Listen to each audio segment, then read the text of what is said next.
Good evening, and welcome to the Kansas City Public Library's online series of signature events. I'm Katie Stover, the Director of Reader Services, and I'm very pleased to be carefully sharing our Truman Forum space with tonight's guests. We look forward to the day we can share with all of you, too.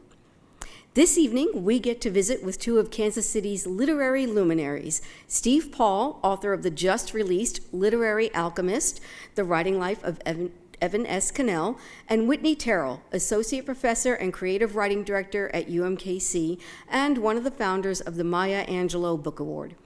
Please visit University of Missouri Press for a copy of Literary Alchemist. Look for the special promo code at the end of the event. If Steve looks familiar, you probably saw his byline in the Kansas City Star, where he worked for more than 40 years as a reporter and editor. He's a big fan of a former Kansas City Star Cub reporter, Ernest Hemingway, and published Hemingway at 18 in 2017.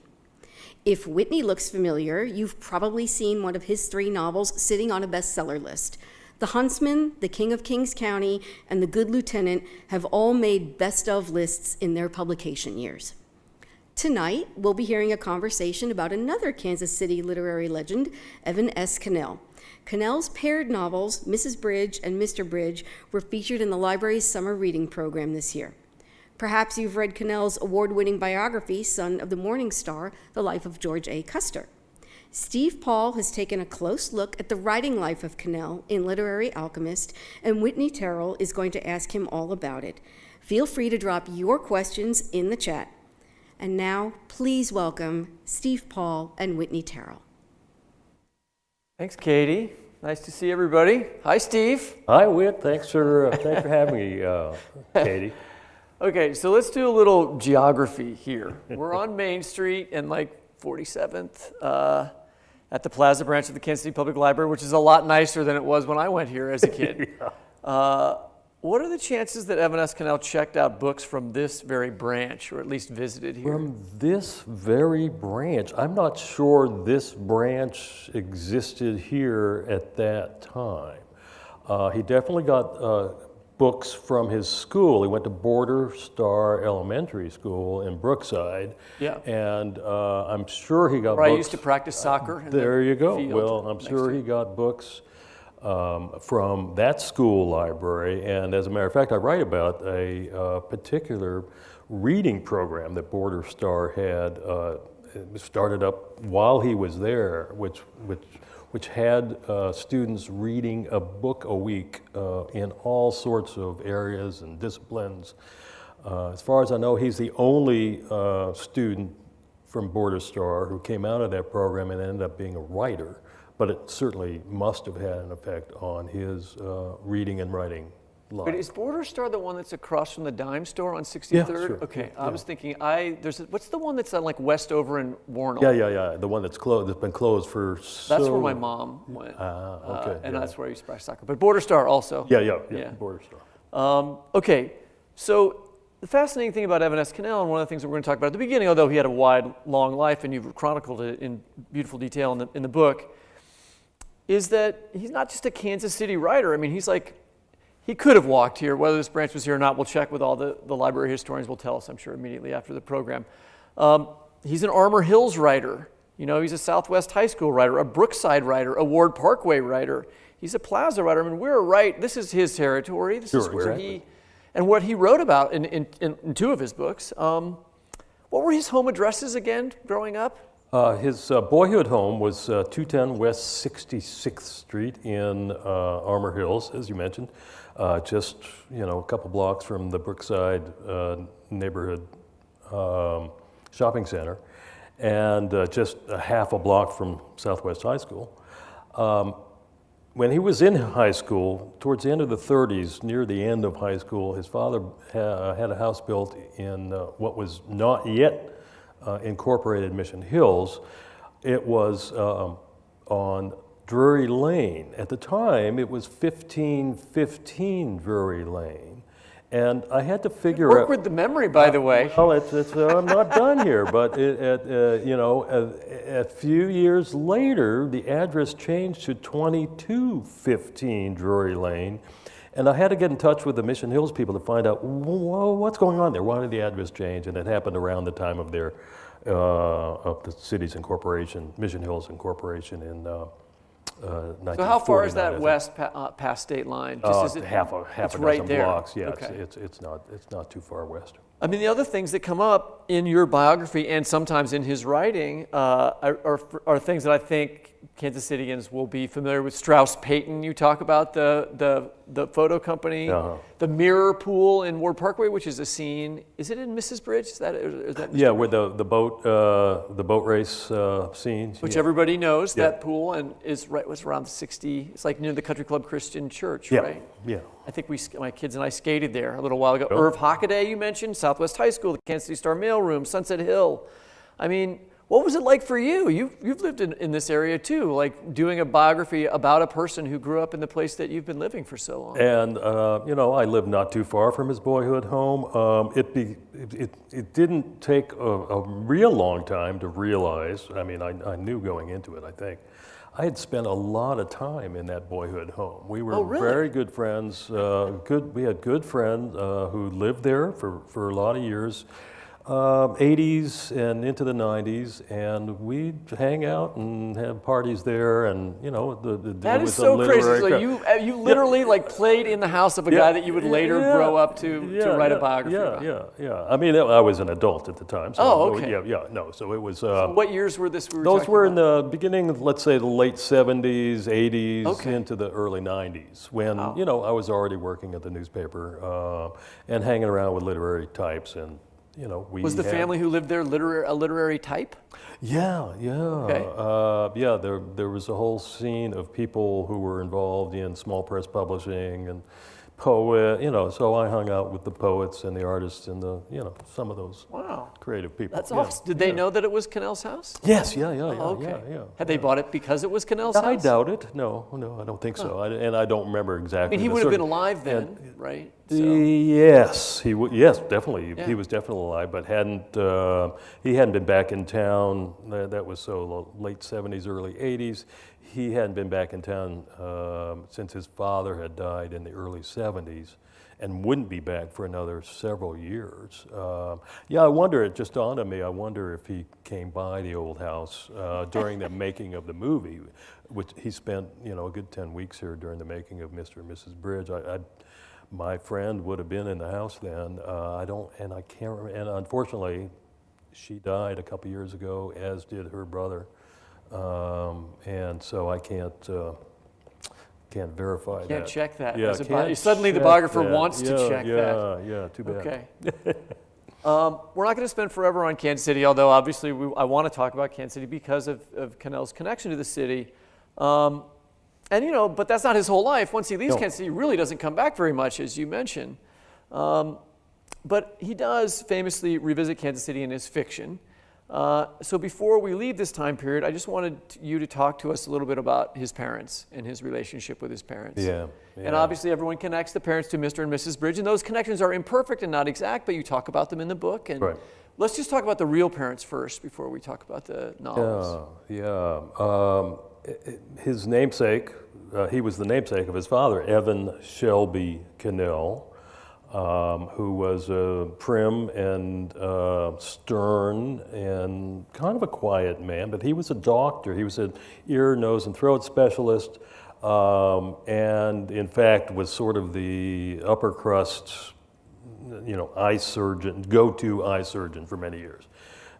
His wife, Elton, was involved in, society things. She was a homemaker, not unlike India Bridge in a lot of ways, as we talk about in the book, but not totally.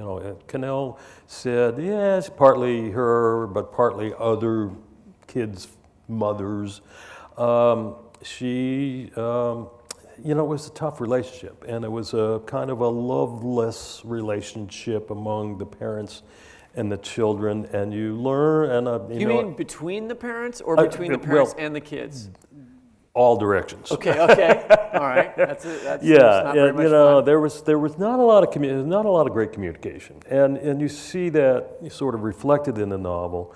But you also one of the most poignant things I learned about Connell and his mother was in a letter that Connell wrote to a friend of his, in which he had just been to Kansas City. His mother had had cancer and she died.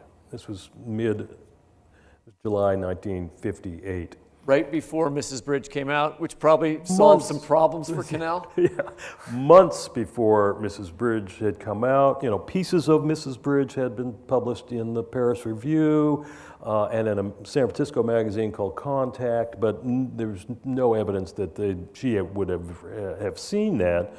But he writes to his friend that he's just back from Kansas City for the funeral of his mother, and there's nothing more to say about it. Nada.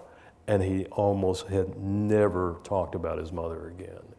But the poignancy of that moment in time when this novel is about to come out, that kind of reveals this sort of wound of child and mother, for all to see. It's really, I don't know, it struck me as sad and important. And yet, to learn. interesting for him to say that when, speaking as a writer, obviously he had a lot to say, because he had written about this character quite a lot by then, and he would write about her more. Yeah. What was he like at this time as a kid? How much do we know about what his personality was like? What we talked about Kansas Cityans.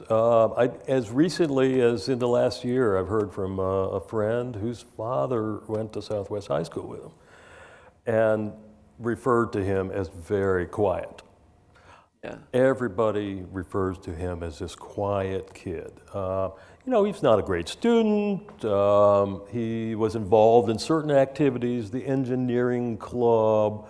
He loved airplanes. He had friends. He went to the movies. He had jobs in Brookside in the grocery store. There's not a lot that suggests he's going to be a writer. I don't think, not when really. I was reading the biography. He was not a particularly great student, he was a typical kid, but quiet. I learned he dated girls from Sunset Hill. He had a social life, but and he read a lot. But what we extract from that is, for the rest of his life, people who didn't know him well always referred to him as kind of quiet and aloof, and as a behavioral tick, I guess. People referred to him as mute.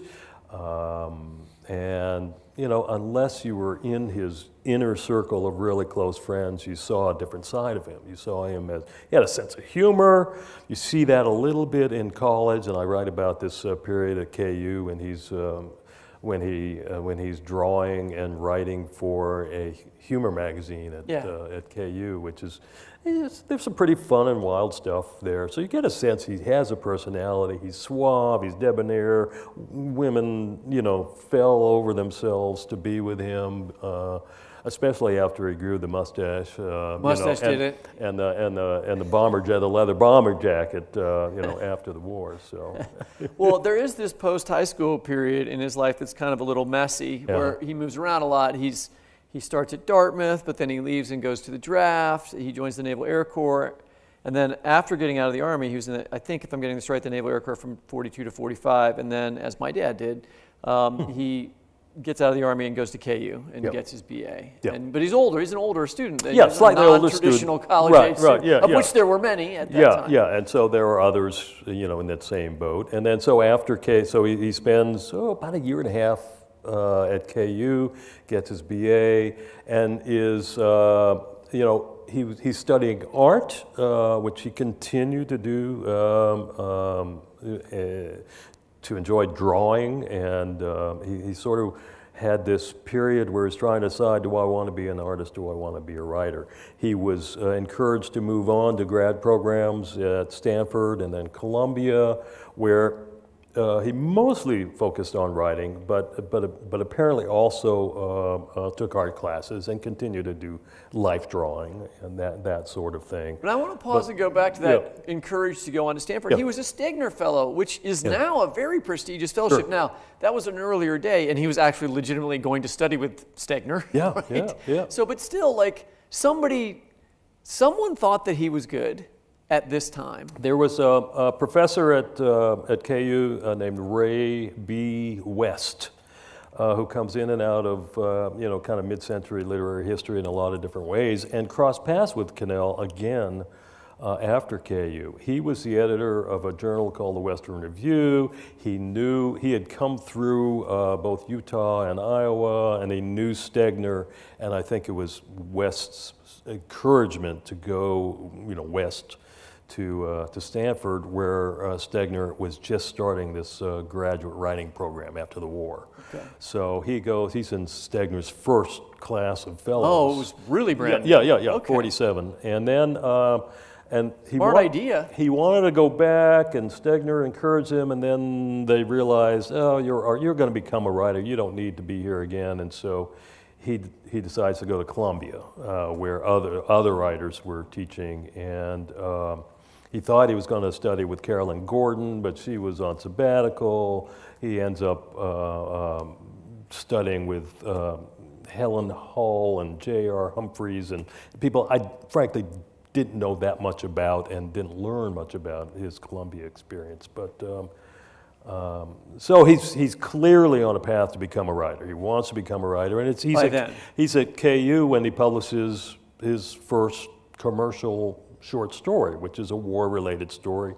It appears in a Kansas City publication, a national publication published in Kansas City. It's called Foreign Affairs. It's the VFW magazine. Oh, okay. Yes, I remember that. Yeah, okay. yeah. And he got $35 for it. He thought, I'm golden. And it became a little harder after that. Well, I want to talk a little bit about that. I mean, and he does also, and I think maybe not a lot of people know these parts of his life. He has a whole European tour phase. And in fact, we'll get to a little bit later, he meets some important people in Paris that help out his career later. But I wonder if you could read from the book about this European part of his time. Yeah, okay. I can do that. I'm actually looking forward to doing that because this will be my reading debut. All right. And looking forward to it. No mistakes. Okay, I'll try. There's a little edit I'm going to make halfway through, just for context. But the French writer André Maurois may well have been sincere when he wrote that Kansas City was one of the most beautiful cities on the planet. Maurois had spent some weeks in Connell's hometown lecturing at the local university in 1947. But Connell had no desire to live any longer in the place of his birth and boyhood. After his naval service in the Second World War, after graduating from the University of Kansas the year that Maurois was discovering Kansas City, after graduate schools and trying out California, Connell turned his attention to discovering Europe. To countless American writers, Paris remained the most beautiful city on the planet, or at least it fed their need to fan the flames of creativity and self-identity. It might be tough to find an apartment, but if you knew the right cafes, you could have a bowl of soup for 2 cents or a 4-course meal for 50, coffee included. Connell chose Paris that year because he knew it to be, quote, universally renowned as the best place in the world to loiter, close quote. His idea of loitering might well be connected to a college humor essay he wrote on, quote, the avoidance of work. But writing was his work, and in Paris, Connell could not only envision himself a writer, he could write in a place that, unlike Kansas City and Santa Cruz, loved and fostered writers and writing. He could enter the world of writers who once again made the City of Light a singular destination for a cultured class of dreamers and doers, lost souls and visionaries.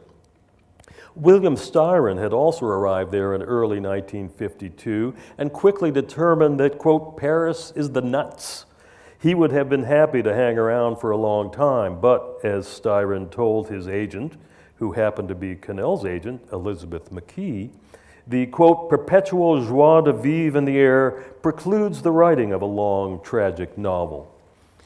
Styron was one of the current American emigres with a novel already under his belt, Lie Down in Darkness, and he took on a role as an advisory editor to a new literary journal being planned by a group of Americans now in Paris.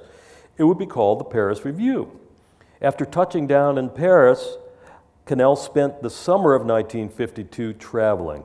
A month or two in Spain, a few days in the French sector of Morocco, northern Italy, Salzburg, Austria, and then back to Paris, where he could be enthralled by views of the Eiffel Tower and revel in the atmosphere of left bank watering holes such as Le Dôme, made famous by writers before him. One day at the American Club, where Benjamin Franklin famously presided over meals while wooing French support for American independence, Connell met a young Southerner who had already registered a literary triumph. He and Max Steele, a South Carolina native, drank tea and noshed on chocolate cake. Quote, he'd been to the flea market, Connell once recalled, and had bought a European fountain pen, which was leaking ink into his shirt pocket the whole time. I decided not to mention it, close quote. Steele had come to Paris on the GI Bill to study French and literature at the Sorbonne and the Académie Julian. He told Connell about the fellowship he had won from the Eugene F. Saxton Memorial Trust to complete his novel, Debbie, and the Harper & Brothers competition that brought him $10,000 and publication in 1950. Debbie, the story of an intellectually stunted World War I widow, travels territory not far removed from Connell's early fictional explorations of mothers and children. It earned a rave in the Washington Post as a, quote, compassionate and deeply moving first novel, tragic and tender, never sentimental. Steele hoped to write and published another novel. Steele was a sort of Southern gentleman who wrote his mother every week or two. Connell apparently did not. By the fall of 1952, Steele had signed on, like Styron, as an advisory editor to the Paris Review, which Peter Matheson, George Plimpton, and their friends and funders were planning to launch by the following spring. Steele got to know Connell as much as almost anyone got to know him. They had long talks about writing and literature. They shared meals. They lamented the shallow American way of materialism. It took some time for Steele to take the measure of his new friend. Quote, he's a strange, extremely quiet guy, Steele told his mother in a letter home, and it has taken months of patient friendliness to get to know him. But it is worth the trouble to be able to talk with someone who has so much respect for a craft and literary integrity. He has, I suspect, enough money not to ever have to worry about making a living, so can write as slowly and carefully as he pleases. In addition, though he is extremely ambitious and competitive, which makes knowing him a challenge and a drive.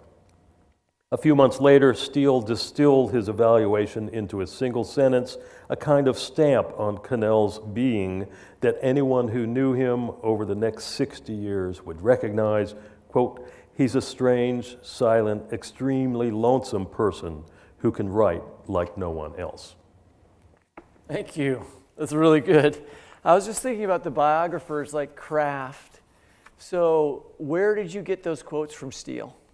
From their correspondence. So you, and where is that located? Like, how did you find it? This is, I love talking about research, and I know people can, glaze, their eyes can glaze over, but, so one of the first research trips I took was to Connell's papers, which are at Stanford. Okay. Where I found, the incoming correspondence for Max Steele and his agent and all sorts of other people. Then you got to go find the other side. It's not like email. No, and there's a little bit of a long story attached, and I'll keep it short. But the upshot is, Max Steele's papers are at the University of North Carolina in Chapel Hill. So I took a trip. Thank you, Arts KC, for the research funding grant. But I went to UNC Chapel Hill, the library there, Wilson Library. Max Steele's papers are there. I'm going through it and I'm finding stuff interesting. There was some great correspondence between Max Steele and the writer Alice Adams, which I took an interest in. Clearly Connell was known. They talked about him in their correspondence. And as I'm going through the folders, there is a folder marked undated correspondence. I hadn't come across a lot of letters from Connell in this collection of papers. But then I get to this folder that's undated. I'll tell you why in a second. But I open it up and it's the mother lode. Yeah. I saw this stack of pink paper, which was Connell's copy paper. He didn't always write on this, he wrote a lot on reams of pink typing paper. And here were a bunch of letters from Connell to Max. Connell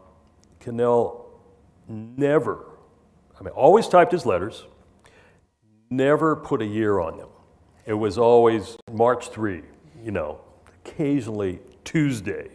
And so with every letter from Connell, I had to read the letter for context in order to try to, date them and create this long chronology. But anyway, so the incoming letter, though, the Max Steele letter, where that quote came from, was a discovery I made in Connell's papers. And when I saw it, it was just sort of like, there's a money quote I know will end up in the book. That's a great story. I love talking about that kind of stuff. I just think that's really fantastic. I don't think people always really understand exactly what biographers do. Well, and so further research trips, I went to the Ransom Center at the University of Texas, where there are letters to, there's his correspondence with Bob Gottlieb, who's editor at Knopf, published several of Connell's books. There are records from Knopf that were pertinent for a few of Connell's books. There was correspondence with a guy named Eugene Walter, who was another one of the Paris Review guys, another writer of note and interesting writer.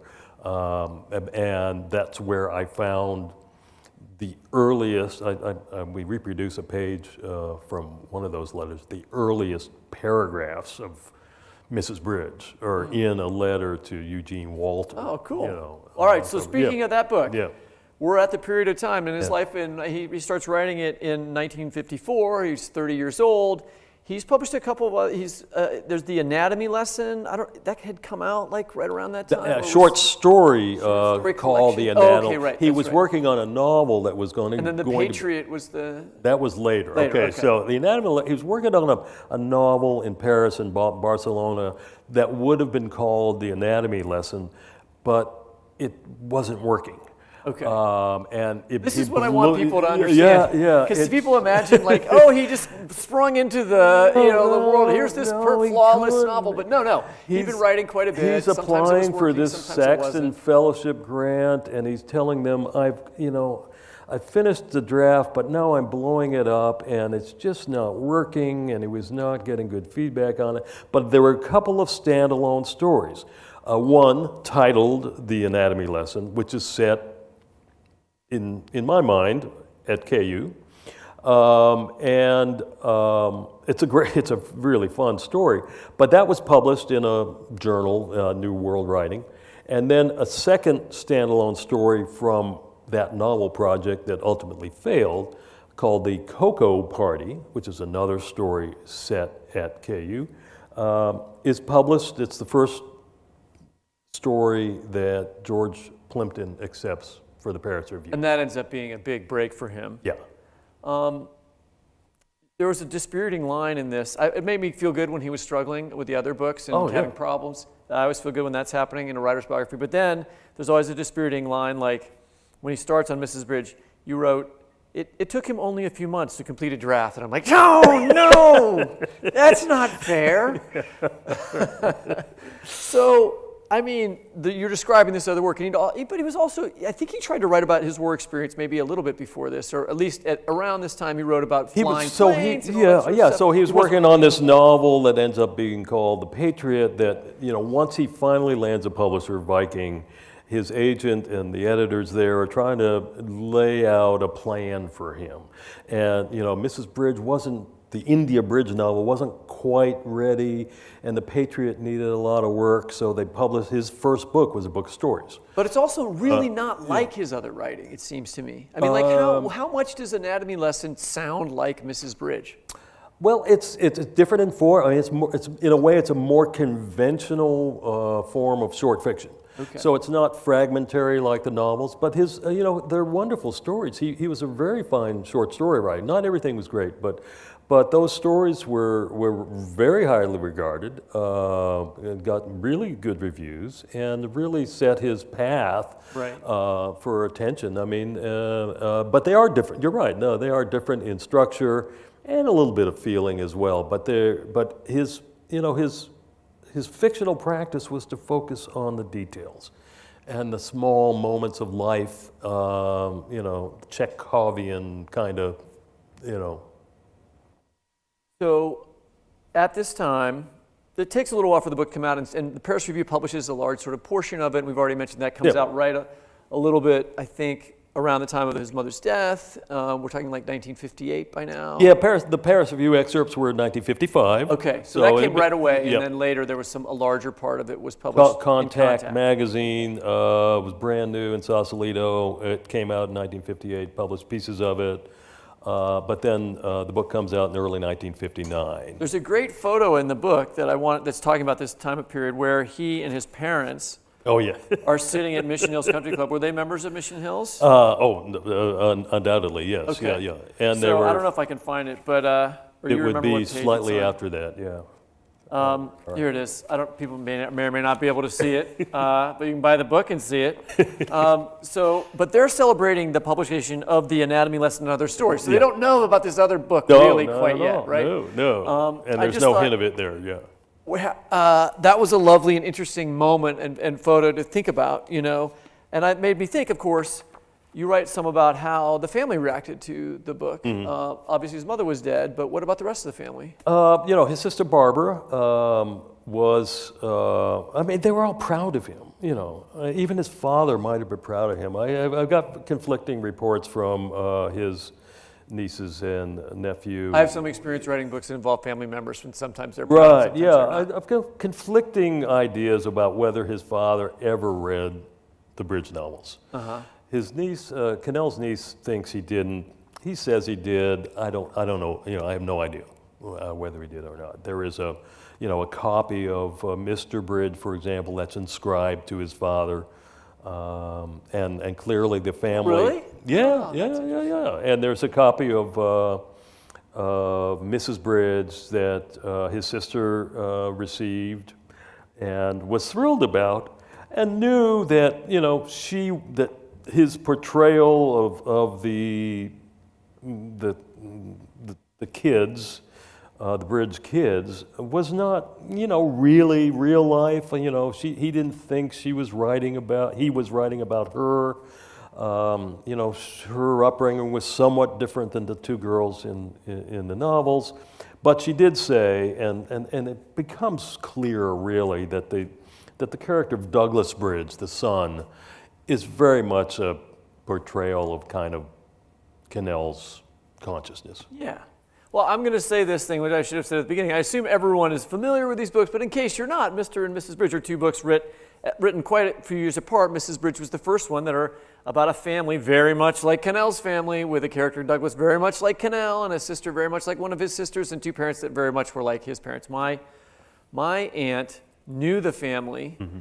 I think that my grandfather might have been their lawyer. We talked about this. Yes.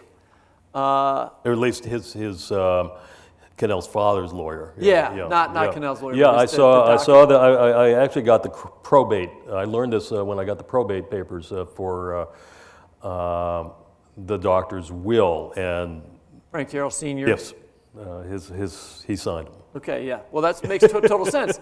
And so they remember the family. I remember one of my family members saying to me, "Well, that was just a portrait of his mom. Everyone wasn't like that," but which I thought was interesting.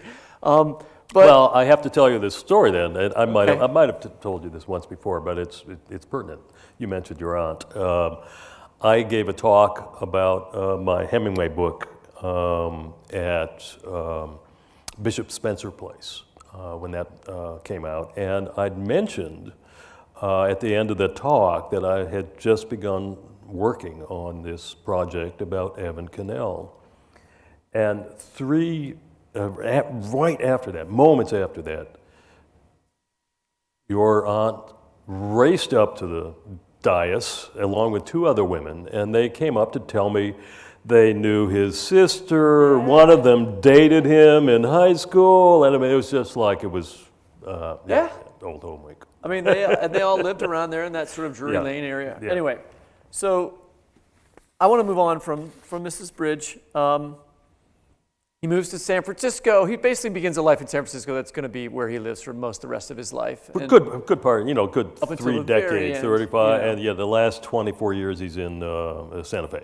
But he works for a magazine. He helps found a magazine there called Contact. Or maybe he doesn't found it, but he's one of the he was in the editors. circle. Yeah. I want to talk about his personal life. Mm-hmm. Once he's in San Francisco, you write on page 175. Connell had an ongoing inability to connect with women beyond the pleasant occurrences in bed. He had installed some kind of emotional wall around himself that was mostly impossible to penetrate. Explain. I wish I could. I talked to a lot of people. Anne Lamott, who's a writer, very well-known writer, popular writer, was an early friend of Connell's. Connell was a good friend of her father's. Ken Lamott, who was also a writer. He died in his 50s, very, sad. But he also worked on Contact magazine, and there was a period in the early 60s when Evan and Ken and another writer were kind of running this literary journal.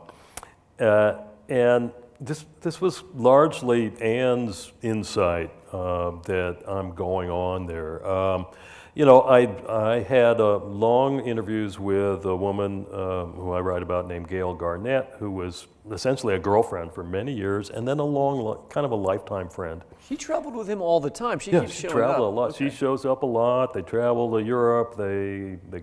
She comes to Kansas City. She's in the movie, but they kept up this friendship for a very long time. And at some point, their sex life, they separated. Geographically, but also somewhat emotionally. But when I was talking to Anne about this a few years ago, and she talked about this sort of wall that he put up. He had these flings with women. Everyone had a fling with Evan. Anne said. You think it was like, we can psychoanalyze him now? Was it because he had difficulty connecting with his parents, or maybe he didn't trust the idea of marriage, and he didn't want to be in a marriage like his parents? No, that's exactly, he never got married, of course. He was a bachelor his entire life. There are things, about that one can speculate on, but also, it does seem real that he wanted to write. He was kind of selfish. He wanted the time. He didn't want to have a family to get in the way of his writing. He didn't want to become the kind of parent that his father was, who was never home, who worked, day and night and didn't have the emotional connection. So, you can believe a lot of that. And then, some of his friends divorced and he didn't want to get into a marriage and all the problems he saw. Here and there among the marrying kinds, but anyway, so he chose a life of lonesomeness for all of those reasons, and that wall was real as I understand it. So his biggest book, and by the way, we're going to remind everyone, we are going to answer questions starting at 7:15, and we're going to end at 7:30. So if you have questions to ask, you don't put them in at 7:29. You got to put them in now. Okay. Katie says she's got 5 already, so that's good. So maybe we'll talk about Son of Morning Star, which is his most famous book and is his most successful. I don't know. I mean, I don't know about most famous, but certainly not in this town and not his most famous, but it was his most best-selling book. His most commercially successful. Yeah. He made most money out of that book. The origins of that book. What in the world is he doing writing about Custer? How did this happen?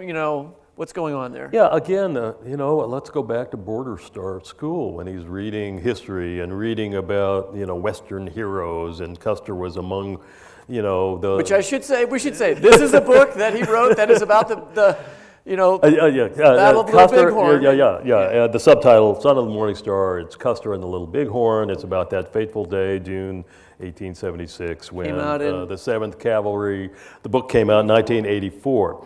One of the things I learned, again, in correspondence in Connell's letters to Max Steele, that he first visited the battlefield in the mid-50s. Oh. He liked to travel around. He did a lot of road tripping.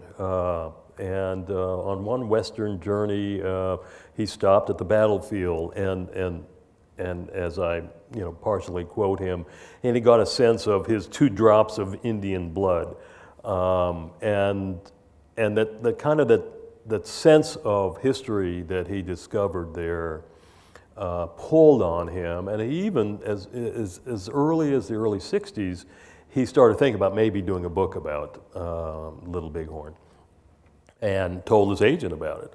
But it falls by the wayside. He does other things. And then back in the late 70s and early 80s, he starts writing these historical essays. And he was going to write a series of essays about Western characters that he remembered from his boyhood, Billy the Kid being one, and Custer. And as he's writing these essays and he starts writing about Custer, it begins to grow into a much bigger project, and he spends 3 or 4 years writing what became Son of the Morning Star, and which a very unusual book for him, book of history, almost 180 degrees opposite of Mrs. Bridge, if you look at the terms of style and content. But then as you examine it and as you read it, and you realize, oh, wait a minute, the way that Mrs. Bridge is written in these sort of fragmented narrative episodes and has this character insights, the same kind of fragments appear in Son of the Morning Star, and it's very much not a linear book of history. It loops and loops and loops, and it's really beautiful. And in such a way that, traditional historians look at it and go and scratch their heads. They were ticked off that he didn't provide endnotes. But most people who read Son of the Morning Star for what it was were totally enthralled by it. And it remains one of the great books about Custer and the Indian Wars. It's also revisionist for its time in the way it's thinking about these wars. And people credited and Custer... thinking about them as genocide. Yeah. People credited Custer with, credited Connell rather, with changing our consciousness about that episode. Someone as revered as Larry McMurtry, as I mentioned in the book, was asked 3 times to write a book about Custer and the Little Bighorn. And his reply was, Son of the Morning Star, it's already been done. Yeah. Well, here come the questions. Uh-oh. We've got some good ones. Oh, good. So I want to start off with this one. Did Evan Connell and John Williams know each other, and can you draw a kinship between Mrs. Bridge and Stoner? That's really a fascinating question. I don't know that they actually met, but I do know, and I write about the period in 1973 when Connell was on the panel for the National Book Award. I liked this part. That was really... I was like, I know the answer to this one because I read Steve's book. Yeah, John Williams, it was not William Stoner, but it was Williams' book called Augustus, which was a book written in letters between ancient Romans,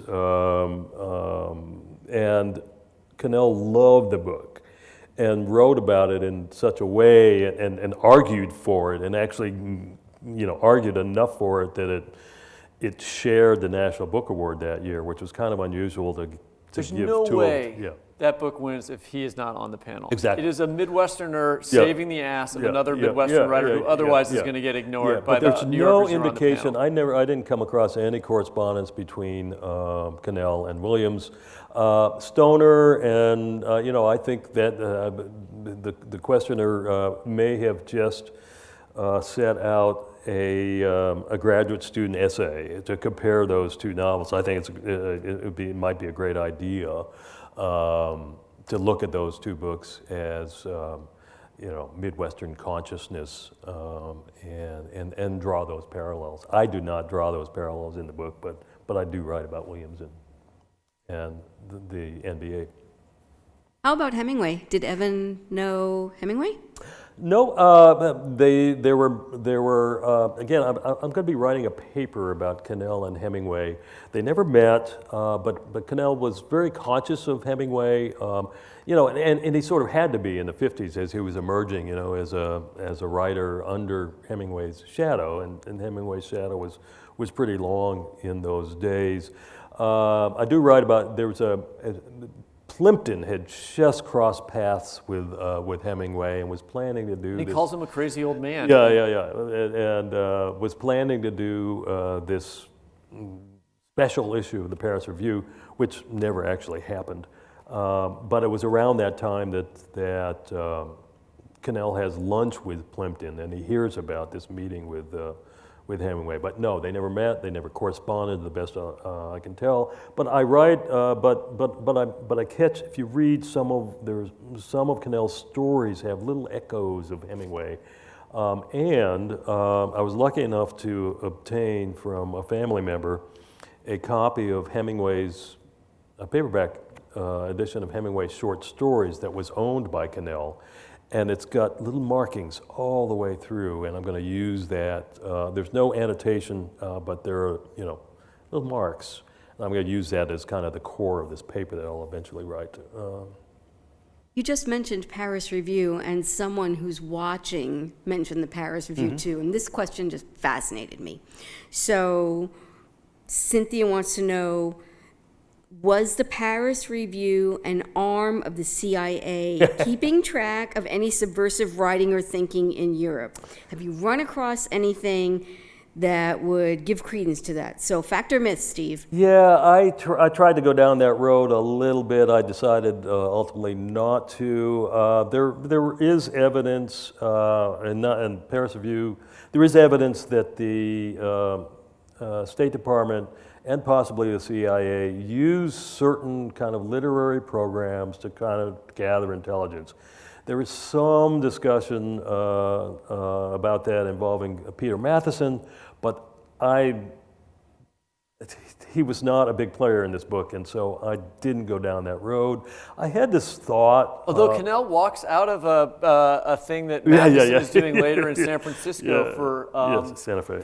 His what was the book that was set? The Leonard Peltier book. Getting the name of it. I remember reading Matheson's that book. Yeah. No, but I had this thought about Connell. Connell did these world travels in the 60s, and I wondered, he traveled mostly alone around the globe, and it was, India and Pakistan and all these places, and you could imagine. Breaking news for aggregators, Steve Paul declares Evan S. Connell to be member of CIA. I did not go down that road. Part of the biography. I did not go down that road. I mean, arguing that. I poked around in that territory, but I never found anything that said I need to follow that thread.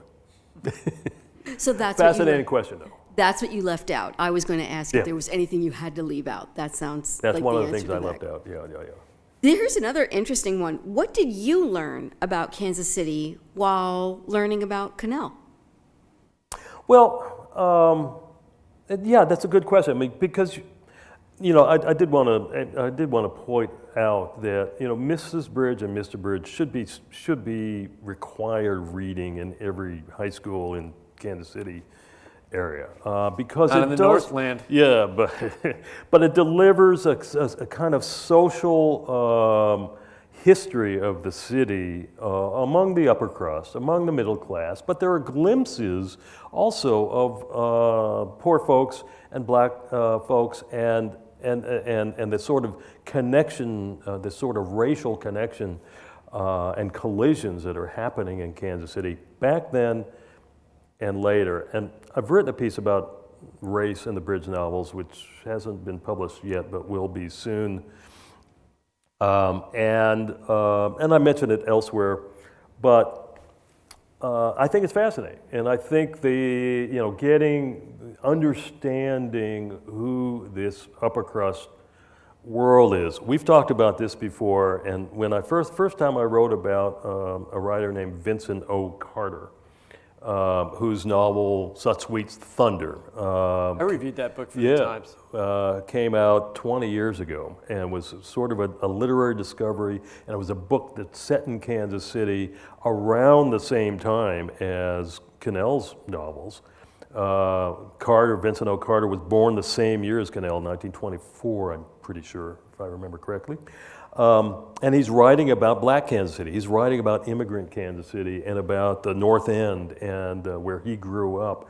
And when I wrote about it 20 years ago or so, I kind of put it in context that Carter is sort of the yin and yang of Kansas City literature, between Connell's books of the upper crust and Carter's novel of inner city Kansas City. I think it's a fascinating sort of vibration going on. There was something in the book that I noted that I didn't know, that he had written an editorial in Contact, the magazine that he worked for, about the Kansas City Star doing a bad job. Yeah. By the way, the Star has now apologized for this. I know. But if you read about, I hope people read my footnotes because appreciate the Star doing. Mike Fannin, it was a big deal, right? But his critique is very much what Mike was talking about the Star's coverage, like that the coverage of the protests after the Martin Luther King's killing. Is that am I getting? No, it's in the 60s, a little earlier in the 60s. There was a case in Kansas City. Oh, that's right. You're right. Kansas City, Kansas, of a couple. This is after Brown v. That's right. Board of Education, and schools supposedly were to be unsegregated, and this Kansas City, Kansas couple decided that they didn't want to send their kids to an inferior black school, so they would teach them at home.